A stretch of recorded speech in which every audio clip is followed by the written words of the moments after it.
The morning at Tyler's house started out normally. The kitchen was filled with the aroma of freshly brewed coffee, and there was a plate of breakfast on the table. Tyler, a 15-year-old teenager, sat at the table, sleepily sipping orange juice. His mother was preparing coffee, sometimes looking at her son and smiling. There was a cozy and calm atmosphere in the house. After breakfast, Tyler took his backpack and headed towards the door. Leaving the house, he smiled at the neighbors he met on the way to school. Everyone in the neighborhood knew each other, and Tyler was one of those teenagers that everyone respected and liked. He was friendly, inquisitive, and always ready to help. The school day went as usual. Tyler socialized with friends, actively participated in classes, and discussed history, which was his favorite subject, with his teacher. After school, he decided to meet his friends in the park. They often gathered there to play basketball or just talk. In the evening, when the sun was already setting, Tyler said goodbye to his friends and headed home. However, he never returned. His mother began to worry as night fell, and Tyler was not answering his calls. She called the police, and soon news of his disappearance began to spread throughout the area. The next morning, the whole area was on its feet. Neighbors, friends, and police began searching for Tyler. Everyone hoped that he was just staying with friends or got lost. However, it soon became clear that the matter was much more serious. Tyler's body was found in a local park. He was killed. Shock and grief engulfed the entire community. Police immediately began an investigation, and Detective Johnson became the lead detective on the case. He was a seasoned professional, known for his tenacity and ability to solve the most difficult cases. The investigation began with interviews with Tyler's family and friends. They were all shocked and could not understand who could harm such a good guy. Johnson listened carefully, collected evidence, and made hypotheses. He understood that the matter would not be easy, but he was determined to find the killer. Thus began this tragic story that shocked the whole of Austin and made many think about the safety of their children. The early morning was calm and quiet until the first alarming call to the police rang out. Anxiety and worry grew among Austin residents as news of a missing teenager, Tyler, spread throughout the city. The police immediately began a search operation, recruiting volunteers and using all available resources. Tyler's family, friends, and neighbors rallied together in hopes of the boy's speedy and safe return. It soon became clear that the search would become a real test for everyone. A few hours later, when hope for a favorable outcome still lived in their hearts, local teenagers walking through the park came across a terrible discovery. Tyler's body lay in the bushes, hidden from prying eyes. Shocked, they immediately called the police. The park quickly turned into a crime scene. The police fenced off the area, and Detective Johnson, having received the call, immediately went to the scene. Arriving on site, he immediately got to work. Tyler's body was examined, and the first clues began to add up. Obviously, it was a brutal murder. Johnson carefully examined every square meter around the body, looking for any traces that could help in the investigation. Forensic experts arrived to collect evidence and conduct an initial examination of the body. Everything pointed to Tyler being killed somewhere else and then his body being moved to the park. Tyler's mother, Jessica, was in shock and couldn't believe what had happened. She was supported by friends and family, but nothing could ease her pain. She was sitting on the porch of her house, staring into space, when Detective Johnson approached her. He explained that the most important thing now is to collect as much information as possible and find the culprit. That same evening, interrogations began at the police station. Johnson talked to everyone who might know anything about the last days of Tyler's life. Friends talked about his plans and hobbies, neighbors shared observations, and the family tried to remember any little things that could help. One of the first suspects was a local teenager who was often seen in the park. He had a bad reputation, and many thought he was capable of anything. Johnson called him in for questioning, but the guy stubbornly denied any involvement. Despite this, the detective continued to check his alibi and look for any evidence of his guilt. Meanwhile, forensic experts continued to examine the evidence. The hairs found on Tyler's body did not match the suspect's samples, forcing Johnson to look for new leads. He understood that the killer could be someone from his inner circle, and this only complicated the matter. Several days passed, and the police were faced with a lack of information. Despite efforts, the matter did not progress. Johnson decided to go to the media to gain public attention and possibly gain new evidence. That evening, Tyler's mother appeared on television, begging anyone who might know anything to help the investigation. The tragedy that happened to Tyler shocked the whole of Austin. People organized rallies calling for justice, and everyone hoped that the killer would be found and punished. At this time, Detective Johnson continued his difficult work, realizing that there were still many questions ahead that needed answers. Several days have passed since Tyler's body was found in the park. The city of Austin was filled with excitement and anxiety. Detective Johnson and his team worked diligently to find clues and identify the killer. However, the investigation proceeded slowly, and each new day brought more questions than answers. Johnson began by interviewing Tyler's friends and family. He met with Tyler's best friend Mike, who talked about the last day they were together. Mike recalled how they played basketball in the park and then went home. He didn't notice anything suspicious and didn't know why anyone would harm Tyler. Next up for questioning was Tyler's girlfriend, Lisa. She was upset and worried about the loss of a close friend. Lisa recalled that Tyler had complained about strange messages on social media that he had been receiving in recent weeks. She didn't know who sent them, but it seemed to the detective an important piece of evidence. Johnson asked cybersecurity experts to review Tyler's social media accounts. They found several suspicious profiles sending threats and insults. One of these profiles belonged to a local teenager named Jason, who was known for his problems with the law. Johnson decided to interrogate him. Jason was known for his antics and often got into trouble. During interrogation, he behaved defiantly, denying his involvement in Tyler's murder. Johnson wasn't sure what he was saying, but there wasn't enough evidence against Jason to make an arrest. However, he kept him under observation, hoping that he would make a mistake. Meanwhile, Detective Johnson continued to look for witnesses. He met with local residents who may have seen something suspicious the night of the murder. One of the witnesses, an elderly woman named Mrs. Harper, said she saw a stranger wandering around the park late at night. She couldn't describe it in detail, but it gave Johnson a new lead to investigate. The detective also interviewed Tyler's neighbors.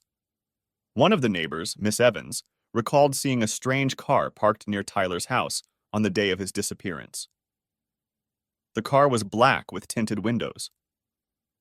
Johnson instructed his men to find the owner of this car. Collecting all this evidence, Johnson gradually put together a picture. He understood that the killer could be someone from Tyler's inner circle. This thought haunted him. He replayed the conversations with the boy's friends and family over and over again in his head, hoping to find at least one detail that had escaped his attention. One of the important breakthroughs came when cybersecurity experts were able to trace the IP address from which threatening messages were sent to Tyler.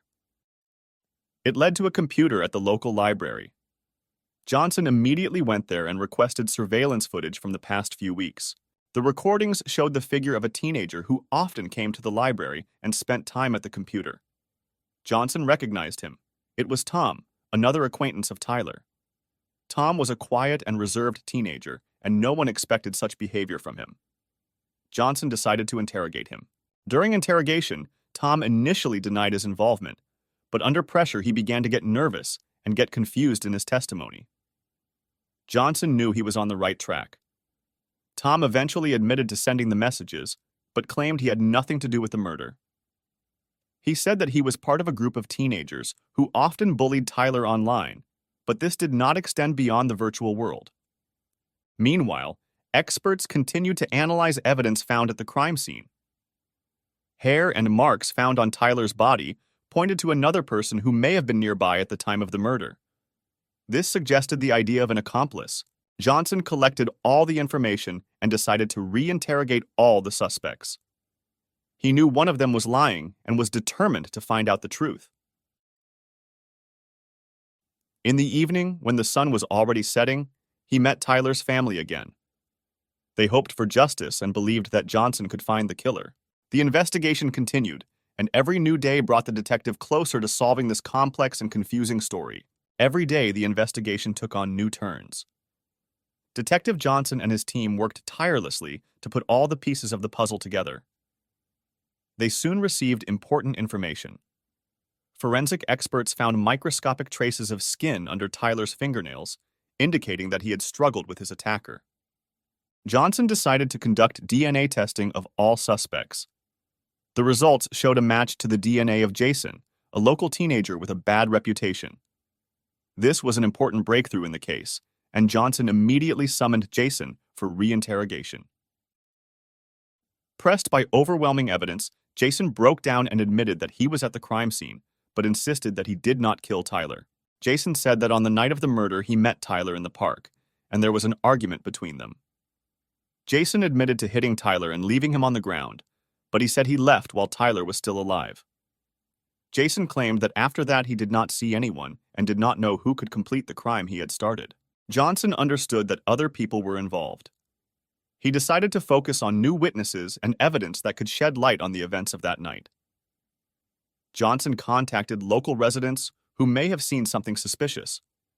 One of them, a young man named Mark, remembered seeing a strange figure running through the park on the night of the murder. He described her as tall and thin, which did not match Jason's description. Johnson continued to review surveillance footage and soon discovered that a car matching Miss Evans's description had been parked near the park on the night of the murder. He determined that the car belonged to a young man named Robert, who also knew Tyler and often got into trouble. Johnson brought Robert in for questioning. Robert was nervous and initially denied any involvement, but under pressure he admitted that he had been in the park that night. He claimed that he met Tyler by chance and that they had an argument. Robert admitted that he saw Jason, but according to him, left before the murder occurred. The investigation took a new turn when experts found traces of a substance used to clean cars on Tyler's clothes. Johnson decided to check all auto repair shops in the area for any records or evidence related to Tyler. In one of the workshops, a mechanic remembered that he saw Tyler along with Jason and Robert shortly before his disappearance. Johnson realized that all three young men were involved in this case, but the question remained which of them was the real killer. He decided to confront the suspects. Pressured by facts and recriminations, Robert finally admitted that he and Jason were in the park together, but it was he who dealt the fatal blow to Tyler in an attempt to silence him after an argument. Robert said that after the blow, he and Jason panicked and decided to hide the body in the bushes. Jason, fearing for his life, agreed to help Robert hide the evidence. Robert tried to convince Johnson that it was an accident and that he did not want to kill Tyler, but the detective knew that the intention to cover up the crime indicated his guilt. The trial began shortly after Robert's confession. Jason was charged with being an accessory and attempting to cover up the crime. The public demanded justice, and the trial attracted a lot of media attention. Tyler's family hoped that those responsible would receive the punishment they deserved. Johnson, despite the successful investigation, felt the bitterness of loss. He knew that no amount of punishment would bring Tyler back to his family. However, solving this case was an important step towards restoring justice and tranquility in the city. The Austin community has come together in the fight for a secure future, realizing the importance of being thoughtful and supporting each other during difficult times. The moment of truth has arrived. Johnson and his team collected all the necessary evidence to accuse Robert and Jason of involvement in Tyler's murder. The city froze in anticipation, holding its breath. Tyler's family, his friends, and everyone in Austin were hoping for justice. The trial began with a loud statement from the prosecution. The prosecutor presented evidence collected by Johnson and his team: surveillance footage, eyewitness accounts, DNA test results, and Robert's confession. Every step of the investigation was carefully analyzed so that judges and juries could see the full picture of what happened. Jason was the first in the dock. His lawyer tried to prove that Jason was not a direct participant in the murder, but only helped Robert cover up his tracks in a panic. However, the testimony and evidence suggested that Jason knew about Robert's intentions and deliberately became complicit. The jury listened to his testimony with tension, analyzing every word and gesture. Robert was next in line. His lawyer tried to make the case look like an accidental murder, arguing that Robert did not intend to kill Tyler. However, prosecutors presented evidence that Robert was aggressive and planned in advance to meet with Tyler to sort things out.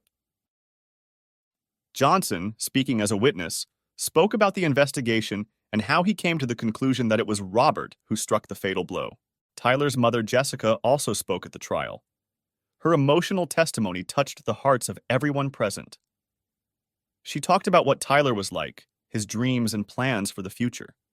Her words made a strong impression on the jury and judges, reminding everyone of the innocence of the victim and the cruelty of the crime. An important point in the trial was the presentation of cybersecurity experts who confirmed that the threatening messages on social networks came from Jason. This evidence was key to the prosecution's case, showing that Jason was intentionally targeting Tyler and may have been motivated by revenge or jealousy. In the final stages of the trial, the jury retired to reach a verdict. The waiting time seemed endless. Tyler's family, sitting in the courtroom, held hands, supporting each other in these difficult moments. Finally, the jury returned with a decision. Robert was found guilty of premeditated murder. Jason was found guilty of being an accessory and attempting to cover up the crime. The verdict caused mixed feelings. On the one hand, justice triumphed and the perpetrators were punished. On the other hand, nothing could bring Tyler back to his family. After the trial, Johnson felt satisfied with the work he had done, but also with a sense of loss. He knew that any solved case leaves a mark on the detective's soul. As he said goodbye to Tyler's family, he promised that he would continue to work to prevent such tragedies from happening again. The Austin community is united in its grief and desire for a better future. People have started a charity in Tyler's memory, aimed at helping teenagers and preventing violence. This foundation has become a symbol of hope and strength emerging from tragedy. Johnson returned to his job knowing that every case solved is a step toward a safer world. He continued to face new challenges and difficulties, but now he knew that he had an entire city behind him, supporting him in his quest for justice. The trial ended, and relative calm reigned in the city of Austin. However, the shadow of Tyler's tragedy still hung over the community. Family, friends, and everyone who knew Tyler tried to come to terms with the loss and find the strength to move on. The court found Robert and Jason guilty, and they received the deserved punishment. Robert received a life sentence without the possibility of parole, and Jason was sentenced to 10 years in prison for complicity and attempting to cover up the crime. These verdicts caused mixed feelings among the public. On the one hand, justice had triumphed. On the other, the realization that nothing would bring Tyler back remained bitter. After the trial, Johnson decided to visit Tyler's grave. Silence reigned in the cemetery, broken only by the rustling of leaves. Johnson paused at the grave, peering at the fresh headstone. He thought about how one tragedy could change the lives of so many people. The detective understood that justice had been restored, but the pain of the loss remained. Meanwhile, Tyler's family tried to move on with their lives. Jessica, his mother, found the strength to continue working and caring for the younger children. She became an activist for teen safety and against violence. Her stories and speeches at public events have inspired many and raised important questions about child safety and parenting. At the school where Tyler studied, a memorial plaque was unveiled in his honor. Teachers and students often remembered him in lessons and extracurricular activities. Basketball tournaments and other sports competitions were organized in memory of Tyler, who was passionate about sports and always helped his friends. The charitable foundation created in memory of Tyler began to actively operate. Thanks to donations and volunteers, the foundation was able to help many teenagers who found themselves in difficult life situations. Psychologists and social workers of the foundation conducted classes and trainings aimed at preventing violence and maintaining the mental health of adolescents. Johnson continued his police work, but the Tyler case forever left a mark on him. He became more attentive to detail and more sensitive to people's suffering. Solving this case showed him how important his work is and how much it means to the affected families. The city of Austin has also changed. People became more attentive to their neighbors, communicated more, and supported each other. Public meetings were organized at which issues of safety and child rearing were discussed. The townspeople understood that only together they could prevent similar tragedies in the future. A year after the tragedy, a ceremony was held in his memory in the park where Tyler's body was found. His family, friends, teachers, and many city residents gathered. Jessica gave a speech thanking everyone for their support and efforts in keeping her son's memory alive. People lit candles and released balloons into the sky with wishes and thoughts of Tyler. This day became a symbol of unity and hope for the entire city. Everyone present felt that Tyler's life had left a deep imprint on their hearts and that they had an obligation to do everything possible to prevent similar tragedies in the future. Johnson stood on the sidelines and watched the ceremony. He felt proud of his work and that he was able to help this family find justice. He knew that many more challenges and difficulties awaited him ahead, but now he was even more motivated to continue his service, knowing that every solved case brings peace and justice to this world. Life went on, and despite all the trials, people found the strength to move forward, supporting each other and keeping the memory of Tyler alive. His story became a lesson for everyone and a reminder of how important it is to be attentive, caring, and united in the fight for safety and justice.